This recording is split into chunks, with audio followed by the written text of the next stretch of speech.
नमस्कार दोस्तों, मैं आपका अपने चैनल HVS स्टडीज़ में स्वागत करता हूं। इस वीडियो में आपके लिए 8 मई 2022 का करंट अफेयर लेकर आ गया हूं, जिसमें हम बात करेंगे स्टैटिक जीके और रिलेटेड करंट अफेयर के रिवीजन की। अगर आप इस चैनल पर पहली बार आए हो तो आपसे अनुरोध है, चैनल को सब्सक्राइब कर लीजिएगा। वीडियो अच्छी लगे तो वीडियो लाइक करके ज़रूर जाइएगा। लास्ट में आपके लिए क्विज़ रखा है, उस क्विज़ को ज़रूर सॉल्व कीजिएगा। चलिए बात करते हैं लास्ट डे के क्विज़ की। तो लास्ट डे आपसे क्वेश्चन पूछा गया था, world press freedom index 2022 what is rank of India. तो इसमें भारत की रैंक क्या रही है? तो भारत की रैंक थी 150 और आप सभी ने आंसर सही दिया था और डिटेल में दिया था। आज के पहले क्वेश्चन की बात करें तो which state government will provide free wifi facility eight more than 58,000 places in the village of the state. तो हर गांव में, मतलब कोशिश की जाएगी कि हर गांव में ऑलमोस्ट किस स्टेट ने ये अनाउंस किया है कि हम इंटरनेट की सुविधा, वाईफाई की सुविधा प्रोवाइड कराएंगे।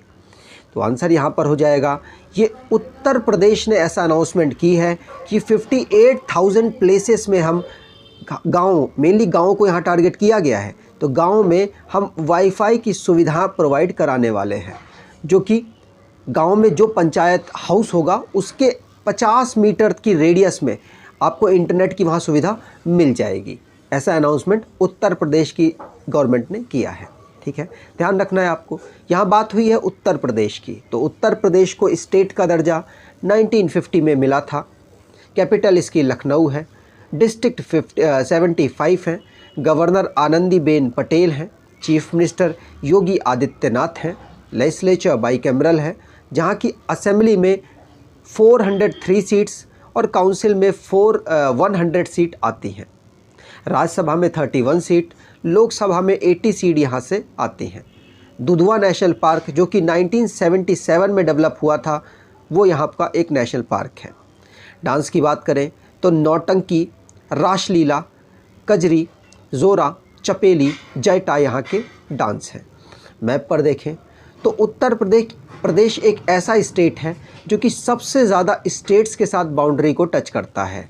कितने स्टेट्स हैं? तो 8 स्टेट, टोटल 8 स्टेट्स हैं जिनके साथ बाउंड्री टच हो रही होती है, और साथ साथ एक यूनियन टेरिटरी और एक इंटरनेशनल बाउंड्री भी लगती है। कौन कौन से स्टेट्स हैं जिनके साथ उत्तर प्रदेश अपनी सीमा को टच कर रहा होता है?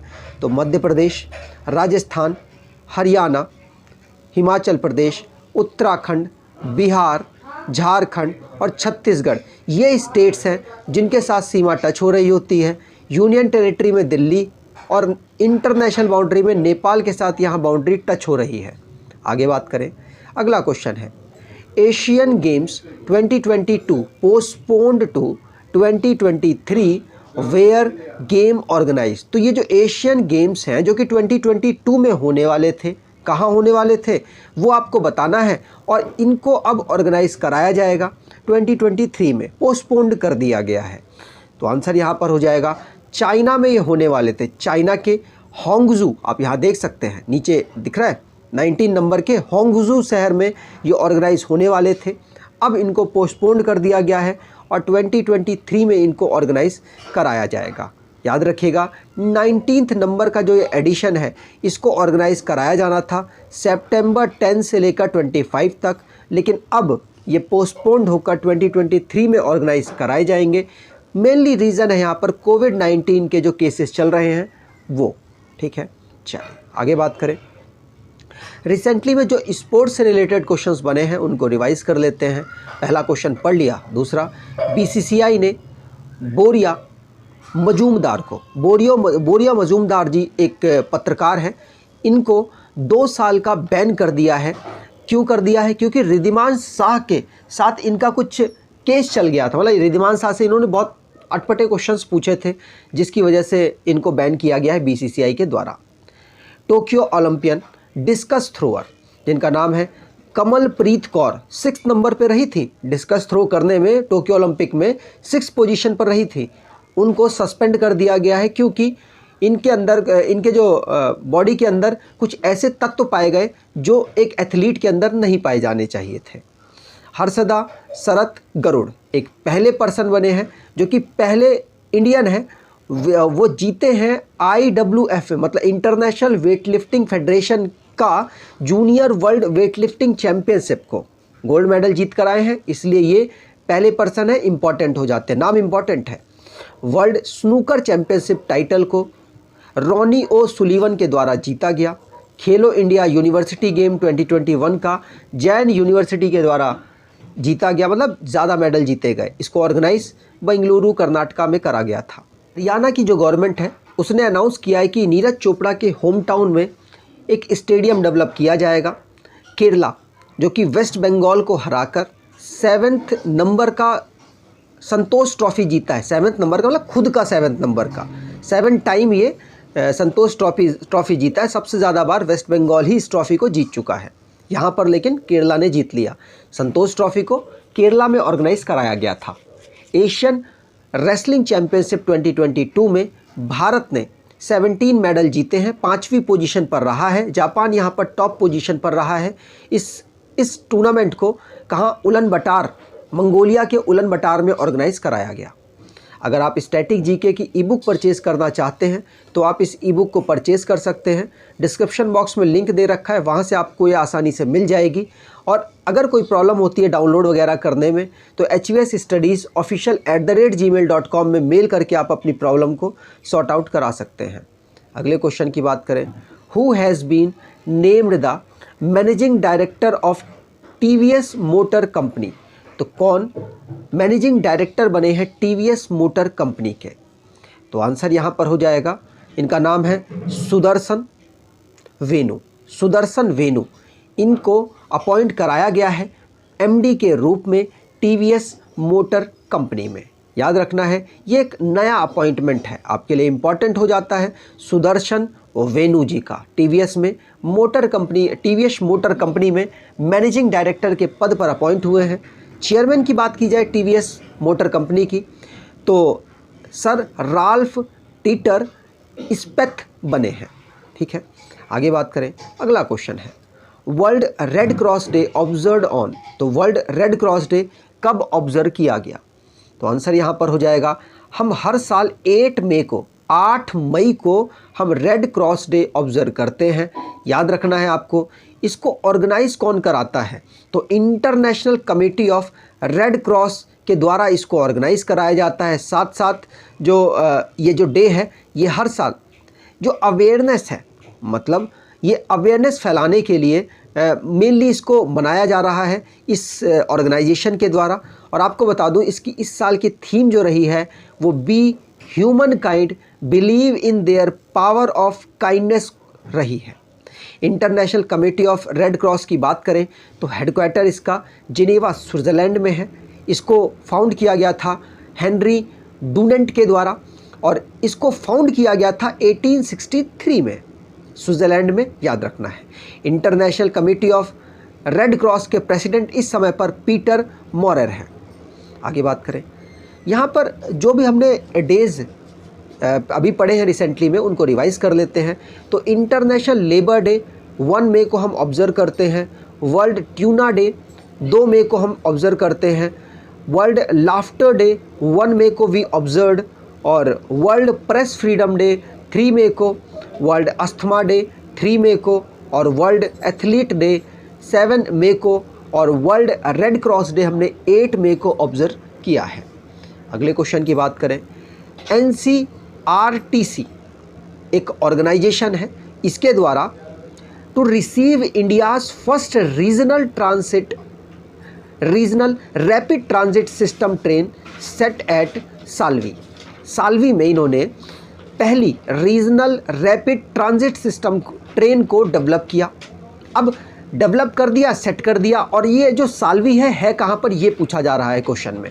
करंट अफेयर से रिलेटेड है। जो साल्वी है ये गुजरात में है, मतलब गुजरात एक ऐसा स्टेट बन गया जहाँ पर भारत की पहली रीजनल रैपिड ट्रांजिट सिस्टम की ट्रेन को सेटअप किया गया। आपको बता दूं, जो ये NCRTC मतलब national capital region transport corporation ने गुजरात में जो अल्स्टॉम का साल्वी प्रोजेक्ट चल रहा है उसमें पहली ट्रेन को सेटअप कर दिया है। याद रखिएगा, इसका अनाउंसमेंट किसने किया है? तो मनोज जोशी, जो कि सेक्रेटरी है ministry of housing and urban affairs में। इसके जो मिनिस्टर हैं उनका नाम है श्री हरदीप सिंह पुरी जी। अब रिसेंटली में जो नेशन संबंधित करंट अफेयर बना है उसको रिवाइज कर लेते हैं। पहला क्वेश्चन पढ़ लिया। दूसरा है भारत एक ऐसी कंट्री बना है जिसको कंट्री ऑफ ऑनर दिया है कांस मार्च डू फिल्म इन फ्रांस में। मतलब ये जो फिल्म फेस्टिवल है ये ऑर्गेनाइज कराया जा रहा है फ्रांस में, वहाँ पर भारत को कंट्री ऑफ ऑनर दिया गया है। नेट ग्रिड मतलब नेशनल इंटेलिजेंस ग्रिड जो कि बेंगलुरु के कैंपस में इनॉग्रेट किया गया। हमारे जो मिनिस्टर हैं अमित शाह जी, होम मिनिस्टर हैं ये, उनके द्वारा। कोचिन शिपयार्ड जो कि ऐसी शिपयार्ड बनी है जिसने भारत की पहली homemade hydrogen fuelled electric vessel को बिल्ड किया है। स्टैचू ऑफ यूनिटी को 8 वंडर ऑफ एससीओ में शामिल किया गया। विलेज पल्ली जो कि भारत का पहला ऐसा विलेज बना है जो कि कार्बन न्यूट्रल पंचायत हो चुका है और ये जम्मू कश्मीर में अवेलेबल है। अगले क्वेश्चन की बात करें, India logs how much increase in death rate as per CRS during 2020। तो 2019 के अकॉर्डिंग 2020 में भारत में कितनी डेथें इंक्रीज़ हुई हैं रिसेंटली में CRS के द्वारा इस रिपोर्ट को जारी किया गया। तो CRS का मतलब है यहाँ पर सिविल रजिस्ट्रेशन सिस्टम, ठीक है। इसके अंतर्गत 6.2% डेथ इंक्रीज़ हुई है 2019 के कंपेयर में 2020 में। याद रखना है आपको। तो 2020 की रिपोर्ट सिविल रजिस्ट्रेशन सिस्टम के द्वारा लॉन्च की गई जिसमें ये कहा गया कि 2019 के कंपेयर में 6.2% डेथ भारत में इंक्रीज़ हुई हैं, ठीक है। याद रखना है। आप देख सकते हैं 46.4 लाख 2019 में डेथ हुई लोगों की और 81.2 लाख 2020 में डेथ हुई लोगों की। अब ये डेथ का इशू जो ये सिस्टम क्यों चला, क्योंकि ये क्वेश्चन इंपॉर्टेंट इसलिए भी बन गया कि WHO ने रिसेंटली में डेथ भारत में ज़्यादा ऑब्जर्व की हैं कोरोना वायरस में। मतलब 40 लाख प्लस डेथें भारत में इन्होंने ऑब्जर्व की हैं। तो उसके लिए ये क्वेश्चन इंपॉर्टेंट हो सकता है क्योंकि भारत की एक एजेंसी ने ये रिपोर्ट जारी की है जो कि आपके लिए इंपॉर्टेंट हो जाती है। वैसे जो ये registration of birth and death है वो 1969 के अकॉर्डिंग की जा रही है, रजिस्टर्ड की जा रही है। अगले क्वेश्चन की बात करें, which state launched vehicle movement tracking system mobile app. तो आंसर यहाँ पर हो जाएगा हरियाणा। हरियाणा की जो गवर्नमेंट है, स्टेट गवर्नमेंट, उसने vehicle movement tracking system mobile app को लॉन्च किया है। इसके अंतर्गत निगरानी रखी जाएगी उन व्हीकल्स में जो मान लीजिए मिनरल्स लेकर जा रहे हैं, जो इम्पॉर्टेंट सामानों को लेकर जा रहे हैं, मान लीजिए बहुत अपने एक जगह से दूसरी जगह सैंड लेकर जा रहे हैं, माइनिंग मटेरियल लेकर जा रहे हैं, तो उनको ट्रैक करने में आसानी होगी हरियाणा के गवर्नमेंट को। इसीलिए हरियाणा के जो चीफ मिनिस्टर हैं मनोहर लाल खट्टर ने vehicle movement tracking system mobile app को लॉन्च किया है जो कि मेनली निगरानी रखने के मकसद से लॉन्च की गई है, ठीक है। चलिए आगे बात करें। अगला क्वेश्चन है, enterprise India national coir conclave 2022 inaugurated in which minister. तो आंसर यहाँ पर हो जाएगा नारायण राणे जी हैं, इनके द्वारा इसे लॉन्च किया गया। याद रखना है कहाँ लॉन्च किया गया, आपके दिमाग में ये भी चल सकता है। तो ये तमिलनाडु में लॉन्च किया गया, कोयम्बटूर में, तमिलनाडु के कोयम्बटूर में इसको लॉन्च किया गया, इस कॉन्क्लेव को। आपको ध्यान रखना है MSME के मिनिस्टर हैं श्री नारायण राणे जी। और आपको बता दूं ये जो इन्होंने कॉन्क्लेव लॉन्च किया है ये MSME को प्रमोट करने के लिए ही लॉन्च किया है। अगले क्वेश्चन की बात करें, ministry of skill development signs MOU with which organization to begin its training programme. तो मिनिस्ट्री ऑफ स्किल डेवलपमेंट ने MOU साइन किया है किस ऑर्गेनाइजेशन के साथ कि वो ट्रेनिंग प्रोग्राम अपने स्टार्ट करेगा भारत सरकार के लिए। तो आंसर यहाँ पर हो जाएगा इसरो के साथ अभी रिसेंटली में मिनिस्ट्री ऑफ स्किल डेवलपमेंट ने साइन अप मतलब MOU किया है, MOU साइन किया है, मेमोरेंडम ऑफ अंडरस्टैंडिंग किया है, जिससे कि जो ये अपनी ट्रेनिंग प्रोग्राम है भारत सरकार के लिए करेगा। वैसे तो भारत सरकार की ही एक ये ऑर्गेनाइजेशन है, लेकिन यहाँ पर MOU साइन किया है तो मतलब अब डेडिकेशन से करना पड़ेगा इस काम को। तो यूनियन मिनिस्टर इस समय पर स्किल डेवलपमेंट एंड एंटरप्राइजेज़ के हैं महेंद्र नाथ पांडे जी, और S सोमनाथ जी इस समय पर इसरो को लीड कर रहे हैं। आज की क्विज की बात करें, which police launches focused effort under operation Satark from 5 April to 30 April. तो आपको कमेंट बॉक्स में डिटेल में आंसर देना है। अगर आपको ये वीडियो अच्छी लगी है तो आपसे अनुरोध है, वीडियो को लाइक कर दीजिएगा, चैनल को सब्सक्राइब कर लीजिएगा और एटलीस्ट अपने कुछ दोस्तों तक वीडियो को शेयर ज़रूर कीजिएगा। धन्यवाद।